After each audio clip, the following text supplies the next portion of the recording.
Mais nous allons bientôt commencer. Alors j'attends que Mathias Vigneron se connecte. Voilà, je crois qu'il est là.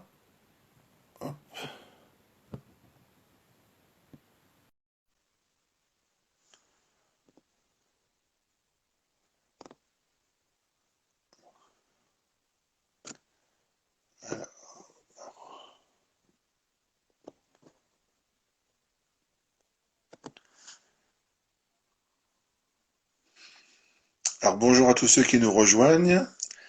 Voilà, je crois. Voilà, Bonjour. ça.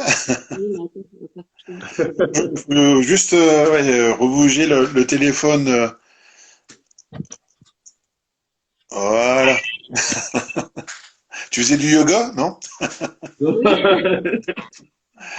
Bah, bonjour à toutes et à tous qui nous rejoignent dès maintenant. On va commencer dans 2 minutes notre live Instagram des vignerons indépendants de Champagne. Ah ben on a toute la famille des Ruets qui est là, c'est ça? Faut me mettre de l'autre côté. Voilà, Champagne Monceau, bonjour également. Voilà, qui nous rejoignent. On va commencer dans quelques instants. Bon Mathias, ça va ta connexion? Oui, ça a l'air d'aller, vous m'entendez? Oui, bah, moi je t'entends bien. Ok. Bon bah très bien, ça commence bien.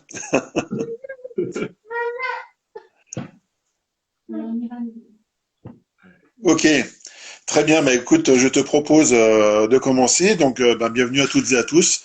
C'est le deuxième live des Champagnes euh, de vignerons indépendants. Donc, si vous ne connaissez pas les vignerons indépendants, bonjour Pierre-Baptiste. Voilà, beaucoup de gens effectivement nous rejoignent maintenant. Laurent Liébar, Sebal, manager, restaurant, bah, voilà. Donc, deuxième live Instagram des vignerons indépendants. L'idée, c'est de faire découvrir un vigneron, un terroir et une cuvée. Je vois qu'il y a de l'animation chez toi, hein, c'est bien. Ouais, ouais. Il y a de la vie chez toi. Voilà, donc un vigneron indépendant, eh bien, c'est un vigneron qui adhère donc à l'association des vignerons indépendants de France, hein, nous avons effectivement une antenne en Champagne, donc qui regroupe à peu près 400 vignerons. Bonjour nos graphiers. On regroupe à peu près 400 vignerons.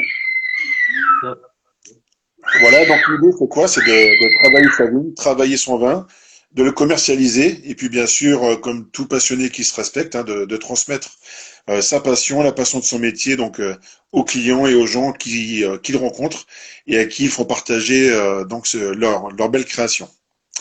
Voilà, ben Mathias, je vais te laisser te présenter donc le champagne des Ruées que nous avons le Mhm. plaisir de côtoyer et de découvrir ce soir. Donc, bonjour à tous, Mathias Desruet. Donc, je suis vigneron à Auvillers. Nous sommes situés à Auvillers. Donc, chez moi, je suis la sixième génération de ma famille. Donc, je me suis assis ici parce que nous sommes dans notre showroom et derrière, vous pouvez voir justement donc mon grand-père juste derrière moi et mon père qui est un peu sur le côté. Donc malheureusement, ils sont partis. Mais bon, on est là pour justement continuer leur exploitation et puis leur travail. Donc nous travaillons sur 2 hectares de vignes. Nous champagnisons donc on fait 20 000 bouteilles à l'année. On champagnise 100% de notre production. Donc on est vigneron indépendant entièrement. Après, que dire sur nos modes de culture depuis 2012, on n'utilise plus de désherbants. Donc, on a évolué sur des champagnes complètement différents de la viticulture raisonnée. Après, bon, ben, le travail du sol, maintenant, Ah, nous avons une coupure. Alors Baptiste nous a rejoint entre-temps, je vois. Voilà. Alors, je ne sais pas s'il y a une bonne connexion à Auvillers, hein. Donc je pense qu'il y a une petite coupure. Ce sont les aléas du direct en même temps, hein. Alors je ne suis pas aussi fin et homme de métier que les présentateurs de télé, en espérant que voilà. Donc ok, on va essayer de de repartir.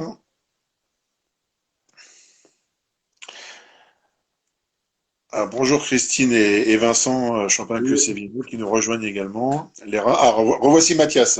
oui, désolé, ça a coupé, petite Il n'y a coupure. pas de souci. Donc je te laisse continuer. Donc, donc sur notre mode de culture, donc depuis 2012, on travaille nos sols. Après, donc, ben, bien sûr, on a des rendements beaucoup moindres que la normale, on va dire. Donc après, sur la partie vinification, on utilise l'un des plus vieux pressoirs de Champagne, voire le plus vieux pressoir de Champagne, un pressoir carré de Dark Flamin de Qui date de quel âge? 1888. 1888. Ah oui. Mm. Donc on travaille beaucoup avec l'oxygène. Enfin, nos mous dès le démarrage travaillent avec l'oxygène. Après, en termes de vinification, bon, je dirais que c'est une vinification traditionnelle. On utilise par contre nos levures naturelles. Enfin, bon, mon père a toujours travaillé comme ça. Moi, je ne savais pas qu'il y avait des levures sèches à l'époque. Je pensais que tous les mous partaient naturellement en Ouais. fermentation. Et après, on a continué ce système. Et puis après, donc, on essaye d'élaborer des cuvées de plus en plus, on va dire, concentrées ou avec moins de rendement. Donc, du coup, on a des champagnes beaucoup plus puissants, à caractère unique aussi également. Puis voilà. Alors, Tessil Foro, le Bruno nous ont rejoints également. Donc il y a pas mal de gens connectés, c'est bien. Je pense que ça va continuer, hein. Alors D'accord. tu n'as pas tout dit parce que j'ai vu quelque chose d'assez récent notamment qui se développe de plus en plus en France. C'est notamment des pièges à arthropodes pour voir effectivement le lien entre les effets de tes travaux viticoles, hein, du sol et de la vigne, et notamment le rendu sur la biodiversité dans les vignes. Est-ce que tu peux nous en Exactement. dire un mot, s'il te plaît? Eh ben, bon, à ce propos-là, c'est vrai que au démarrage, bon, dans les années 2000, enfin, en 2010, c'est vrai que ça remonte pas si loin que ça. Mais à l'époque, c'était, on va dire, mal vu de laisser de l'herbe dans nos vignes. Ça, je me rappelle qu'à Oui, l'époque, mon oui. père, quand on laissait l'herbe dans nos vignes, bon, il aimait pas trop au démarrage. Et après, c'est vrai que quand on voit la biodiversité qui s'y crée, l'écosystème qui revient également, de voir des animaux dans nos vignes, de voir enfin, des insectes volants, etc. Bon, ça a quand même une autre allure et c'est quand même beaucoup plus naturel. Ouais, tout à fait, hein. Hier encore, j'étais en analyse parcellaire et entre guillemets, on s'est fait pas attaquer, mais pas mal d'insectes sont venus à notre rencontre et c'est plutôt plaisant entre guillemets hein, de voir ça, hein. Ouais. Bon, c'était pas Auvilé, mais tiens, justement avant de dégainer la cuvée que tu vas nous présenter, hein, Mhm. quelques mots sur Auvilé. Donc Auvilé, au Villaret, hein, puisque le village est situé en hauteur sur un petit promontoire. Au Villaret, puisque effectivement on était sur un village important, hein, dont certainement les habitants ont gagné les hauteurs pour se prémunir notamment lors des invasions, etc. Ce qui était classique en Champagne hein, d'ailleurs. Et alors moi je parlerai peut-être plus notamment de la typicité, notamment ce qu'on trouve sur Auvilliers, puisque Auvilliers ça fait un finage en forme de et ça c'est incroyable, hein, c'est en forme notamment de grappe de vigne, une grappe de vigne ailée, c'est-à-dire que vous avez une partie ouest, une partie est et une partie centre et sud. Donc ça c'est assez magique. Et lorsque vous venez du petit rond-point de Dizy en allant vers Cumières, vous pouvez gagner Auvillers selon plusieurs routes, hein, il y a deux routes essentielles. Une première qui vous correspond, puisque nous sommes à côté notamment du lieu-dit Montécuel, qui est un des lieux-dits qui rentre en compte dans la cuvée que tu vas nous présenter. Mhm. Et puis, sur cette petite route-là, en fait, vous avez, si vous regardez à droite, vous avez une petite vigne avec une coupe de craie. Donc, ça peut permettre également aux touristes et autres de s'y arrêter et de D'accord. découvrir un peu la craie. Et j'ai même noté le lieu-dit, hein, qui s'appelle le Clos Saint-Pierre-Montecuel. Donc, tu vois, c'est quand même joli. Et donc, de l'autre côté, c'est la Garenne. Et vous remontez comme ça sur la route, hein, en gagnant le village via donc la Garenne, Montécuel et le Mont-Léry. Donc ça, c'est une partie de Villers. Et donc si vous êtes sur cette route-là, de l'autre côté, vous êtes sur un creux. Et puis vous voyez après une crête de craie, où vous êtes sur les basses prières, les hautes prières, qui annoncent notamment la proximité haute du village, et notamment de l'abbaye de Villers, très célèbre bien sûr par son moine Dom Pérignon. Et la partie est de Villers, bah, pour cela, il faut redescendre le village et repartir vers Champignon notamment, et pour découvrir l'autre facette, et notamment un autre lieu-dit, qui est donc le noyer de l'Orme du Midi, qui constitue le deuxième lieu-dit je crois, de la parcelle. Alors, tu sais, je suis un peu passionné par la microtoponymie et j'ai D'accord. regardé un petit peu. Bon, le noyer de l'Orme, c'est pas compliqué, hein, ce sont des termes liés à des arbres, à des espèces d'arbres. Ouais, c'est ça. Et Montécuel, en fait, c'est le mont Écuel. Et en ancien français, le terme écuelle, c'est un terme géographique. Effectivement, quand tu prends la route, tu as un petit creux, ça fait le mont Écuelle. Et à l'ouest, tu as le mont avec les hautes prières, donc ça fait une crête de craie. Donc c'est comme si en fait tu avais une petite combe, donc un trou avec deux monts de part et Ça, c'est d'autre. la cuvette. Ouais, Voilà, ouais, ouais, une cuvette d'accord. avec deux monts. Et le terme écuelle, en fait, rend compte je vais te dire la signification, hein. Ça veut dire hauteur qui est située de l'autre moitié de la combe. C'est ça le terme écuelle. Donc ça Ouais, correspond donc, tout à fait, on va dire, au paysage que l'on rencontre lorsqu'on est promeneur, touriste à vélo ou en voiture. Enfin, en voiture, c'est quand même un peu plus facile, hein, parce que la ouais, côte monte c'est assez vrai. vite. Donc, Auvillers, bah, c'est vraiment un terroir de craie, surmonté parfois par des colluvions, hein. Le village est situé plutôt sur des dômes de marne ce qu'on appelle du Sparnatien. Et puis le vignoble monte jusqu'aux assises argileuses du Lutétien supérieur. Et puis après on a des marnes, des calcaires silicifiés et on arrive aux meulières. Et parfois les meulières ont alimenté en colluvion notamment des cailloux de silex que l'on peut trouver sur les parcelles, hein, et qui donnent parfois donc des sols un peu plus profonds sur la craie. Et c'est ce qui permet notamment grâce aux expositions majoritaires, je crois, est, sud-ouest et sud, d'avoir justement des typicités donc en date de maturité, mais même en termes de goût, hein, avec des craies Oui, très oui, différentes, plus ou moins érodées. Et c'est ce qui donne également la richesse pour vous faire les assemblages notamment. oui. Vous êtes bien calé sur le village. Vous Oui, mais je m'y connaissez balade bien. de temps en temps. Je m'y balade de temps en temps, mais et je vous cacherai même que je connais également un producteur qui dans ses vignes tout toute la parcelle est non pas plantée, mais on trouve des fraises des bois et des orchidées. Donc, en quoi la terre d'Auvilliers Ouais, la sur la protège bien biodiversité, ouais, est ouais. belle et forte, hein. Voilà. Ouais, d'accord. Ok, bah écoute, je sais pas si tu veux nous parler de la cuvée ou d'autres éléments que tu souhaites nous évoquer. Je- D'ailleurs, je voulais juste, avant oui, de passer sur le champagne, c'est vrai que je voulais quand même donner mon soutien à Monsieur Couvreur, parce que c'est vrai qu'en ce moment, il est quand même très actif dans le monde de la Champagne. On se rend compte quand même que, bah oui, qu'il y a des vignerons indépendants, qu'il y a des vignerons qui champagnisent à 100% de leur production. Il n'y a pas que des vendeurs au kilo. Et là-dessus, je tiens à lui donner aussi mon soutien des actions qu'il Champagne peut mener en ce Lost, moment. bonsoir. Ouais. Comment? Non, non, je dis également bonjour aux gens qui nous rejoignent au fur et à mesure. Oui, pardon. Et donc, c'était juste ce petit point que je voulais lui donner mon soutien de ce qu'il compte faire et que c'est vrai qu'il a tout à fait sa place dans les négociations des appellations de la Champagne pour la suite. Hmm. Après, bon, entre guillemets, on va pas mettre à plat une économie entière pour 15% que nous sommes. Mais ces idées sont très bonnes. Oui, après, bon, la Champagne est multiple et historiquement multiple, hein, d'ailleurs. Et c'est bien de voir aussi que émergent des vignerons aussi qui veulent vraiment montrer leur passion. Oui, c'est ça. Des vignerons, moi je côtoie tout, hein, tu sais, des vignerons, des coopérateurs, des coopératives, etc. Il y a des gens qui bougent, hein, plus que d'autres, hein, ça c'est clair, hein. Mm. Et effectivement, vous, par l'étendard des vignerons indépendants, vous avez l'appui également de ce logo, hein, de ce vigneron qui porte un fût et qui montre effectivement qu'il a envie de faire savoir un peu ce qu'il fait. Et c'est tout à fait louable, hein, bien sûr. Non, c'est sûr. Est-ce que tu peux nous parler un petit peu je crois que tu essaies de faire connaître le champagne en Corée du Sud, je crois? Oui, bah oui, oui. Alors, donc ça, c'est mes origines. Du coup, bon, je suis la sixième génération, mais bon, on voit que je suis pas né en France, je suis né en Corée du Sud. Donc, on a été adopté avec mon frère, et c'est vrai que ça a été un de nos défis qu'on a repris l'entreprise familiale, parce que lors de nos premiers voyages, on s'est rendu compte que là-bas, ils connaissaient pas trop le champagne. Hmm. Ben, Vous l'avez c'était bien? en 2011 les premières études de marché qu'on avait réalisées, D'accord. 2010. Et du coup, là, on s'était rendu compte sur place que bon, il n'y avait pas beaucoup de consommateurs.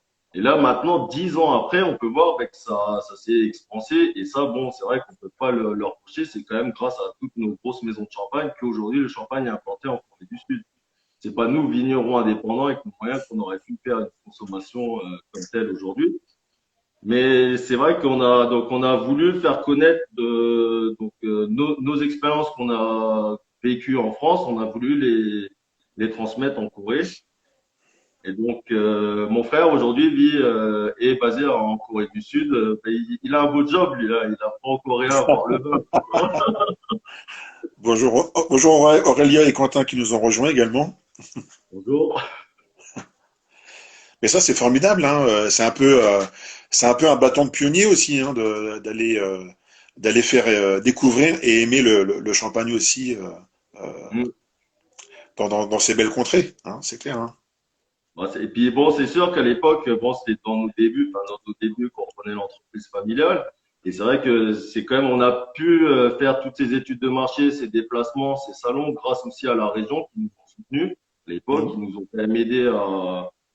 Donc bon, c'est vrai que c'est des dossiers assez compliqués, assez lourds, mais ça valait le coup. Enfin, aujourd'hui, avec le recul, je me dis quand même que ça valait le coup d'avoir ce petit soutien-là qui nous a permis aujourd'hui d'envoyer un peu de champagne là-bas. Oui, ah, mais c'est vrai que c'est important, hein.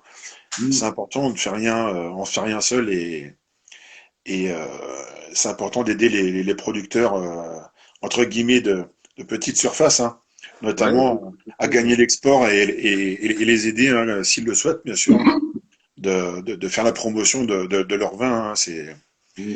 Je pense que c'est assez magique de trouver du champagne des ruées en Corée du Sud et ailleurs, hein, dans le monde, hein. C'est quand même une belle fierté, je trouve, hein. C'est vrai, hein.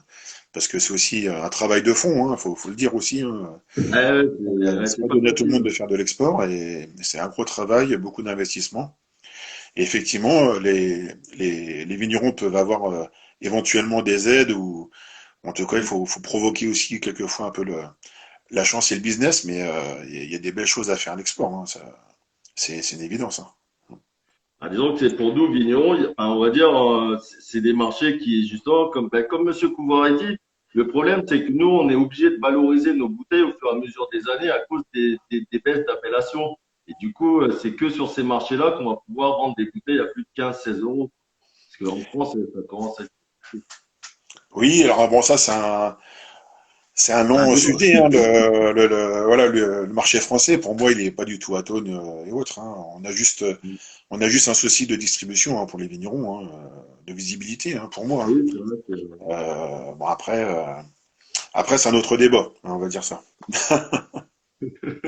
Ok, alors est-ce que tu veux nous présenter la cuvée qui s'appelle enfin qui fait partie de MET Collection. Donc oui, MET, il y a peut-être Mathias dedans, je pense. c'est ça, c'est qu'on avait gardé donc on a gardé nos champagnes de base que mon père produisait, que mon grand-père produisait. Et du coup, avec mon frère, on a commencé à travailler avec des fûts, des foudres, on a travaillé d'autres méthodes de vinification, on a essayé d'autres choses. Donc, c'est pour ça que chez nous, on va retrouver nos champagnes dits standards traditionnels depuis 5 générations qu'on fait. Mais à côté de ça, on crée des champagnes aussi différentes de nos gammes habituelles. Donc, ça veut dire, on a fait des sélections donc parcellaires, aussi des sélections de mou directement au pressurage. On va prendre que les cœurs de cuvée, par exemple. Pour cette cuvée-là, blanc de noir, si vous voyez. Donc ça, c'est une étiquette qu'on a remasterisée aussi de mon père à l'époque. Ça, enfin, je sais pas, je pense que beaucoup de vignerons indépendants connaissent cette étiquette-là parce que ça faisait Ouais. partie quand même des standards des imprimeurs, on va dire. Et donc nous, on a voulu remasteriser, mettre au bout du jour cette forme d'étiquette, enfin, avec le blanc et noir qui est fait. Donc pour faire cette cuvée-là, elle s'appelle Cœur de Pinot parce que là, on sélectionne les 12 premiers hectos de chaque mare. Donc là, on voit qu'il y a 3 lieux-dits. Donc on va faire 2 mares, mais on va sélectionner que les 12 premiers hectos qu'on va isoler à la vinification. Donc excuse-moi, je t'interromps, mais ça c'est important pour celles et ceux éventuellement qui ne savent pas. Mais cœur de cuvée ou tête de cuvée, effectivement, on ne prend que les quelques hectolitres entre guillemets de la fraction de pressurage que l'on appelle la cuvée. Donc qui peuvent être cœur de cuvée ou tête de cuvée. Bon après c'est un terme plus technique après, mais voilà, je pense que c'est intéressant de le voir effectivement et c'est aussi au-delà de la sélection des parcelles, c'est aussi une sélection de jus et donc de pulpe du raisin. C'est ça qui est important aussi, hein. Exactement, ouais. Hmm. Donc on aura des champagnes très bon, il y aura du sucre, du coup il y aura beaucoup de sucre, il y aura un peu plus de sucre que d'acidité, mais enfin, on a un bon équilibre, mais c'est pour ça qu'on aura toujours un champagne rond mais très puissant en bouche. Et après ce que vous verrez, enfin, je sais, vous allez déguster, enfin on va ouvrir les bouteilles ouais, parce que du Oui, coup oui, vous c'est verrez bon, hein. aussi qu'on peut Bonjour à Rémi Georgeton qui nous rejoint. Ludovic Plasté, tiens, bonjour Ludovic. Alors Ludovic, il arrive toujours au moment où on débouche les bouteilles, hein. ah Je bon, tiens à ah le ben c'est signaler. toi qui Ah ouais. l'appelle, ouais. Très, très, très, très grand amateur et connaisseur de champagne aussi, hein. Coucou Ludovic. Salut. Le Vino Creatis, ah bah, dis donc, c'est fou, hein, dès qu'on parle d'ouvrir une bouteille, hein, ça y est, hein, c'est Et parti, ça hein. y est, ça s'active. Mais c'est ça le champagne, hein. Ah ben, bah, c'est la Je vous joie, rassure, hein. moi je vous rassure, je fais pareil, hein. Donc, ok, donc c'est une récolte 2015. C'est ça, donc vendange 2015. Même processus de vinification. On travaille donc avec des levures naturelles. On laisse partir nos mous partir tout seul. Donc on C'est vrai. chaptalise également aussi. C'est un point qu'on fait, c'est qu'on ne chaptalise plus depuis 2015. Donc on va essayer de chercher pendant les vendanges des raisins à 10, 10 et demi, voire 11, parce que le problème du 11, c'est qu'on a après des vins très lourds. On a des champagnes lourds. Donc, on va plus chercher des 10, 10 et demi. Et du coup, après, on arrive à avoir ce genre de champagne. Donc là, on est en extra brut. Donc, dosé à 6 grammes par litre.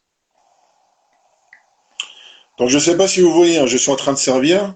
Nous ne sommes pas sur du rosé, mais on a une couleur qui est quand même Ouais. assez soutenue, hein, Et, pour un champagne blanc, mais c'est normal, hein. Les blancs de noir ont souvent ce type des couleurs jaunes soutenues. En plus, moi, je suis dans un environnement, je sais pas si vous voyez, mais je suis entouré de rouge, etc. Donc, euh, ça me donne des teintes quand même assez soutenues. et on a cette teinte, donc du coup, rosé, un peu légèrement rosé, œil de perdrix. On va appeler œil Oui. de perdrix.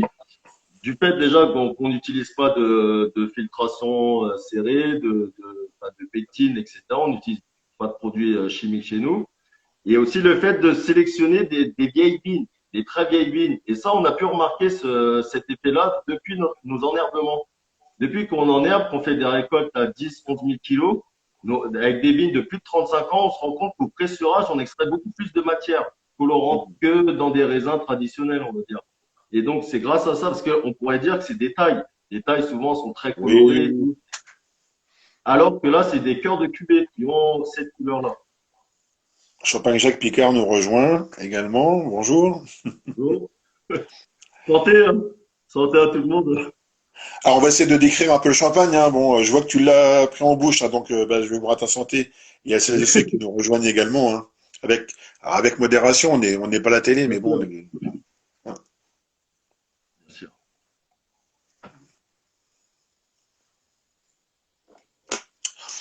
Voilà, je vais revenir après sur la bouche, hein. Alors, Mhm. effectivement, c'est très bon, hein, je vous le cache pas déjà, hein, mais bon, on va chercher plus bas. Donc, moi, je trouve cette couleur qui est très intéressante, effectivement, parce que on est sur une couleur œil de perdrix, à rose presque un peu orangé déjà, hein. Et ce côté gris est très clair et très profond. Et moi, j'ai des jolis éclats qui sont signes de fraîcheur, notamment, hein. Après, ce que je trouve également intéressant, c'est que sur ces terres crayeuses, on a ces jolis pinots, on sent bien la maturité, hein, de toute façon, hein. On sent qu'il y a du soleil, bien évidemment, hein. On est un peu sur les noyaux d'abricots, noyaux de cerises, etc., hein, mais avec beaucoup de fraîcheur, hein. On n'est pas sur on La n'est pas sur verdure qui l'aspect prend le dessus, ouais. oxydatif, c'est ça que je veux dire, Mhm. hein. Donc le côté pêche, et puis bien sûr le côté un peu groseille. On a pas mal de notes confites, hein, bien évidemment, hein. Et puis un peu d'exotisme, hein, ça fait toujours du bien. Bon, je pense que le meunier là, il devait être pas mal exotique, hein, avec ce Oui, côté un peu oui, oui. pêche, ouais, ouais. Et on a Ouais, c'est un nez qui est très flatteur, hein, mais, on a ces notes justement un peu d'agrumes, hein, orange sanguine, des, des notes comme ça qui pointent, hein, qui se relèvent. Et puis derrière, des notes un peu plus épicées, hein.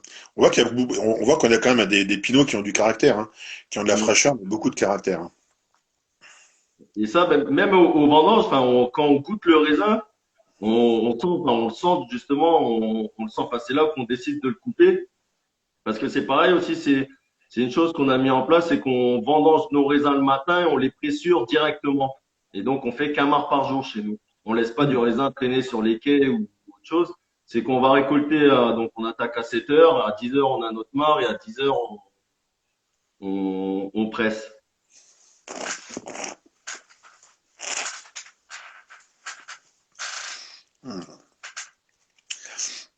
Effectivement, on a cette sensation bien crayeuse sur la langue, mais en même temps, c'est équilibré par cet enrobage, hein, cette patine comme ça, hein.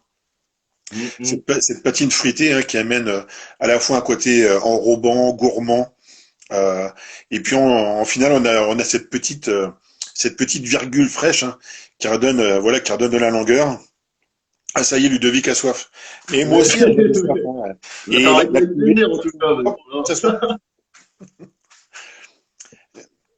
Mais voilà, moi je trouve que c'est un joli blanc de noir qui est un blanc de noir qui est vraiment hyper typé. C'est-à-dire que j'ai la chance de déguster beaucoup et un blanc de noir comme ça, je n'ai jamais dégusté, tu vois.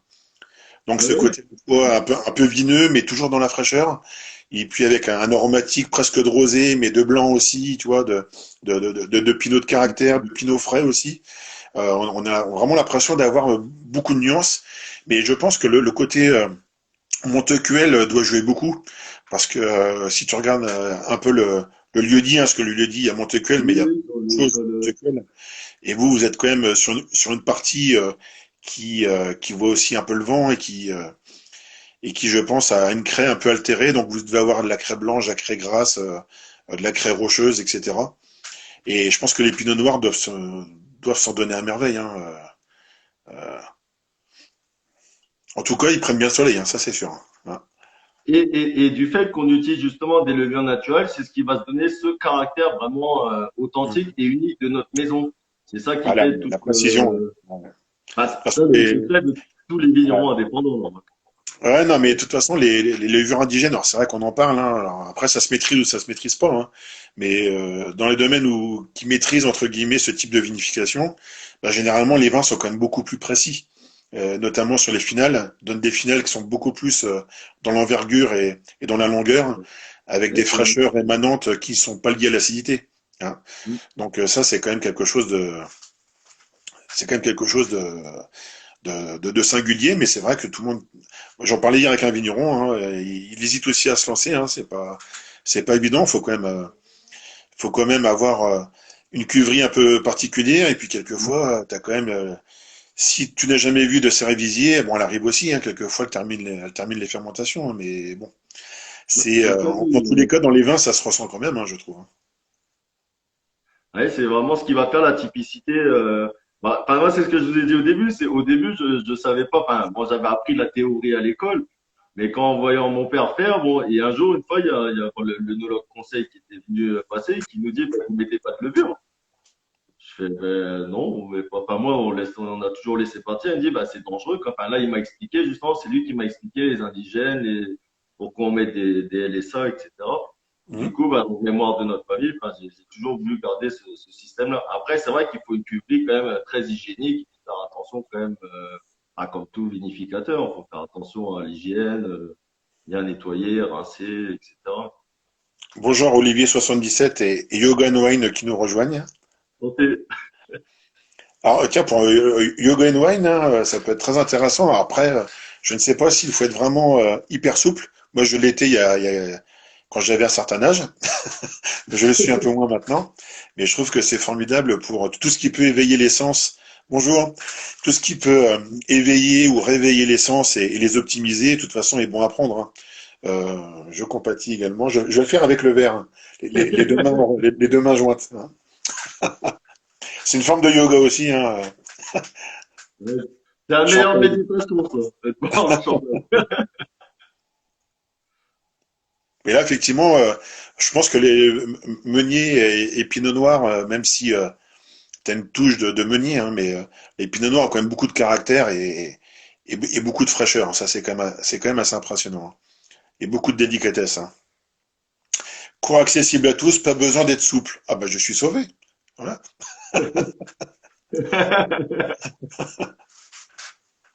Séance de sophrologie avec séance d'assemblage. Ah ouais, non mais tout ça, moi Ouais, je trouve ça magnifique, hein. c'est pas bête ça le matin, ouais, avant d'assembler, Ouais, oui. bah oui. Et tu vois, tiens, souvent je parle de champagne pour accompagner un brunch. Et ben tu vois, Ouais, celui-ci là, dégusté entre guillemets pas trop chaud, hein, ouais, grâce à ouais. ses notes d'agrumes, d'orange sanguine, etc., ses notes un peu épicées, pourrait très bien faire l'affaire, hein, sur nos sur les œufs travaillés avec un peu de piment d'Espelette, un beau bacon, tu vois, et puis quelques segments d'agrumes. Je pense que je pense qu'on pourra s'amuser là-dessus, hein. Puis après, tu mets deux trois petits fromages, tu vois, quelques fruits bien choisis, et on peut s'amuser énormément avec ce type de champagne, hein. D'ailleurs, toi, tu le préconises sur quoi? Tu as déjà testé sur des plats précis, par Mais exemple?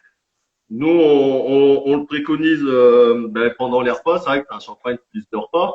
Mais et la dernière fois, enfin, bon, c'était étonnant, mais avec du comté, c'était bizarre. Avec du comté, justement, bon, enfin, c'est cette nouvelle mode des vins blancs au fromage, et on a Ouais, essayé. Et on a été très surpris justement parce qu'avec le côté gras du fromage et le champagne, bon, on avait toujours cette puissance, mais là, c'était vraiment, c'était rond, ça passait comme de l'eau, mais avec, enfin, comme un jus de raisin.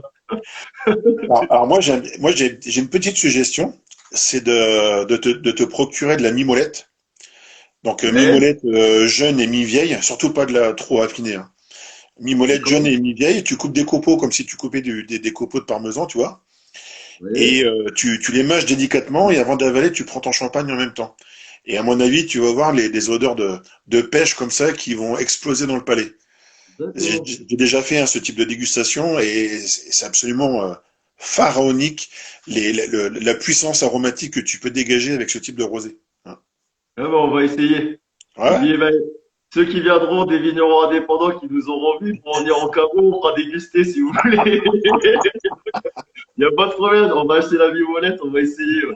Si, c'est vrai, ouais. On va voir. alors justement, donc pour se procurer la cuvée donc blanc de noir, cœur de pinot, il faut dire le nom de la cuvée, un cœur de pinot. Oui. Donc elle se trouve où? Bien sûr chez vous, j'imagine.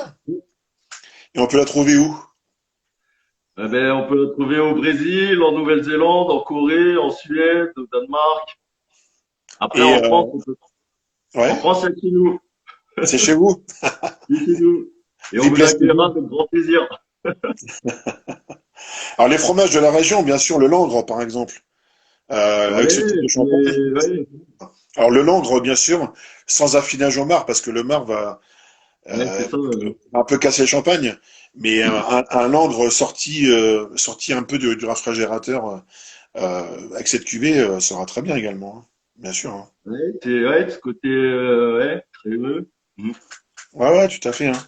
Parce qu'en croix, on compare souvent le langre avec les poisses, mais ça n'a rien à voir, hein. Le Non, langre est non. beaucoup plus frais dans la sensation, hein. Et des fois, bah, ça sent plus fort. Parce que vous êtes cuisinier, non? Ah, pas du tout, non. Non, Non? non. Non, non, mais je travaille beaucoup aussi là-dessus, hein. Tu sais, moi, je déguste la terre et je déguste les produits de la terre aussi. Donc, hein. D'accord. Ah, oui, c'est pour ça que cet amour des sols, de la Euh, terre et tout, d'accord. et le prix de la cuvée, Donc prix là, public, hein, TTC, hein. prix public, on est à 38 euros. Ouais, 35 euros, pardon. 35 euros. ce qui est on va dire dans la lignée, hein, de ces belles cuvées un peu d'exception, hein. Je Oui, trouve parce que que là, c'est il y a quand un même, prix correct. Et évidemment, Ena Champagne nous parle du chocolat, mais bien évidemment. Moi, je travaille ah, beaucoup. non, avec une mousse au chocolat, c'est le top, hein. Ah, ben voilà, mousse au chocolat, tu l'aères un peu plus, tu vois. Ouais, Et puis dans la région, on a quand même quelques chocolatiers d'exception, hein. Donc ouais, l'idée, ouais. c'est de tester, hein. On a des chocolatiers d'exception. Bon, là-dessus, par exemple, des ganaches framboises, piment d'Espelette, des choses comme ça.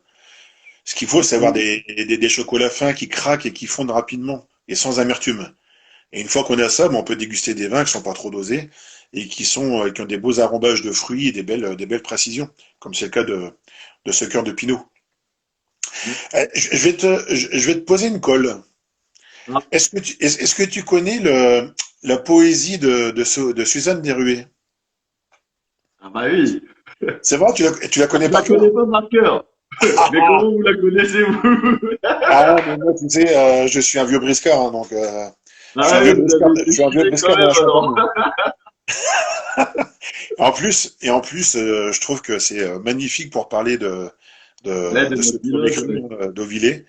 Je Ouais. trouve que c'est écrit avec talent, simplicité et efficacité. Et puis voilà, ça donne envie de boire, ça donne envie de venir, ça donne envie de s'amuser, ça donne envie de toquer à la porte, de rencontrer, de vous rencontrer, etc. Moi, je trouve ça super. De toute façon, tout ce qui est présent pour être mis en valeur, mettre en valeur le champagne, Mm. moi, je trouve ça formidable et c'est quelque chose qui devrait être inscrit en pancarte à l'entrée du village, je pense. Il faut peut-être en Ah, parler mais au ça, maire, ça. c'est. Hein. Faut en parler au maire, ça, Oui, je pense. Hein. oui, ouais, bah, il y a eu un changement dans Séroville, donc peut-être qu'on va pouvoir Ah, il y a négocier. peut-être sur un malentendu, ça peut marcher, je sais pas. Voilà. Alors je sais pas pour nos convives qui sont en face de nous, hein, feuilles de menthe fraîche, bah oui, ganache et feuilles de menthe fraîche, effectivement, hein, ramener un peu de peps.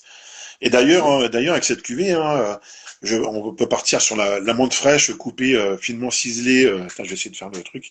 Finement ciselée ou de feuilles de basilic avec des fraises coupées en morceaux, sans rien Oui. rajouter dessus, hein, et quelques feuilles ciselées finement de basilic ou de menthe fraîche. Hein.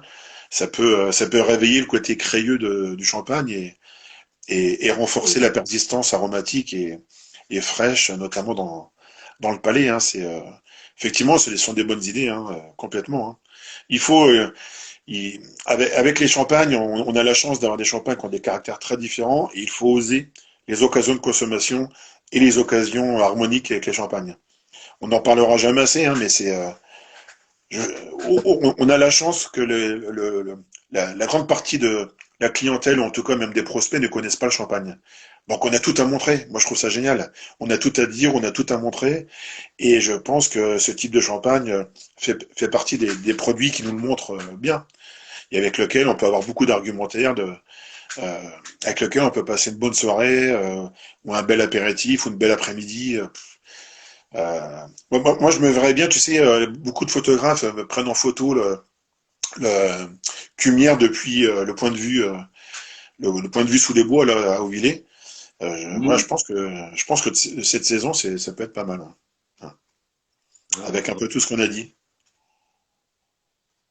Alors, est-ce qu'on finit par cette poésie de Suzanne Duruet? Donc, vous l'avez sous les yeux, je pense. Vous Ah, moi, pouvez la. ah oui, non, mais bon. Quand j'étais petit, tu sais que je voulais être, personne ne le sait, mais je voulais être acteur. Donc, bien sûr, j'étais bon en poésie, en théâtre, etc. Mais bon, aujourd'hui, je suis moins, forcément. Ah, Par bah, contre, soit je ça fait t'aide pas ou tu plaisir. peux commencer, et puis je te suis, hein, si tu as des trous de mémoire ou autre. Je sais pas. Alors, c'est. Allez, Non, allez, je commence. Et je commence, et puis ça va peut-être t'en revenir, non?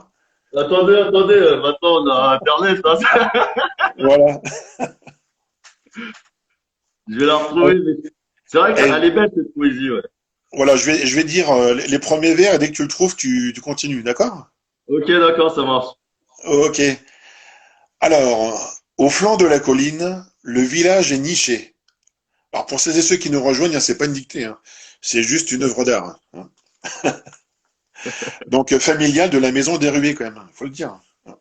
Et c'est important de le dire. Alors, je répète, hein, tant que Mathias euh, retrouve la suite. Donc, au flanc de la colline, le village est niché.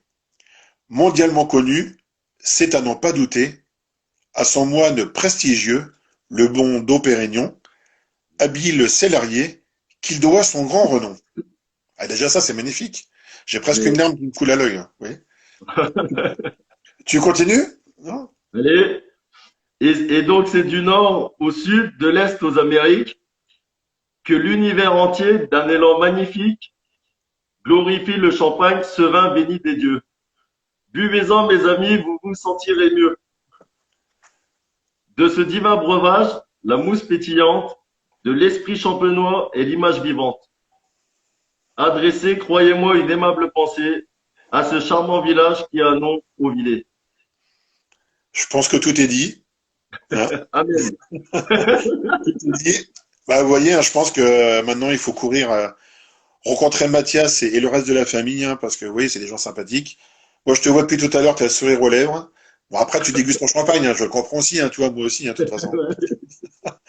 Mais je pense que c'était une belle façon de, de parler de ton domaine, de Suzanne Desruées, et puis de très rapidement d'évoquer tout ce que vous faites à la vigne, hein, parce qu'on n'a pas eu le temps de tout dire, mais moi qui me suis un peu renseigné, voilà, vous faites quand même vous faites des belles choses entre guillemets pour faire de jolis vins. Et vous avez peut-être pas eu le vin entre les mains, mais moi je l'ai, et je signe. Voilà. Donc Ah, c'est gentil, merci beaucoup. voilà. Et effectivement, Ludovic nous parle de ce magnifique pressoir qu'il a dû Oui. rencontrer. Voilà. Et Et ça, je vous pour invite pendant les vendanges à venir boire et goûter le jus. Et comme ça, on fera la dégustation des pinots de 2015 ah, d'ici là. ouais, bah oui, non, mais c'est clair. 2015-2017. Et ça, enfin, ça, tout le monde peut venir. Ça, il n'y a pas de problème pendant les vendanges. Ok, Non, bah mais écoute, c'est c'est impressionnant. une bonne invitation ça, parce que les vendanges c'est quand même clé. Ok, bah écoutez, merci Mathias, à toi. Eh ben, de Merci rien. pour ce partage. Hein, donc deuxième live des champagnes donc des vignerons indépendants, les vignerons indépendants de Champagne. Troisième live la semaine prochaine. Donc merci Mathias, merci au Champagne des Ruées. Magnifique cuvée cœur de Pinot. Je pense qu'on l'a dégusté également avec le cœur et tu l'as récité avec le cœur. Donc tout Ah, y ben, est, quoi. merci, c'est Hein. gentil. Ok, bah écoute, à bientôt. Allez, Merci à bientôt tout encore, le monde. merci à tous. Et puis bah, bon week-end à toutes et à tous. Bon Buvez du week-end. champagne, dégustez champagne, vivez champagne, amour champagne, enfin tout ce que vous voulez, du moment qu'il y a du champagne. Hein. Ouais. Allez, bye Allez, à très bye. bientôt. Merci. Au revoir. Salut. Au revoir.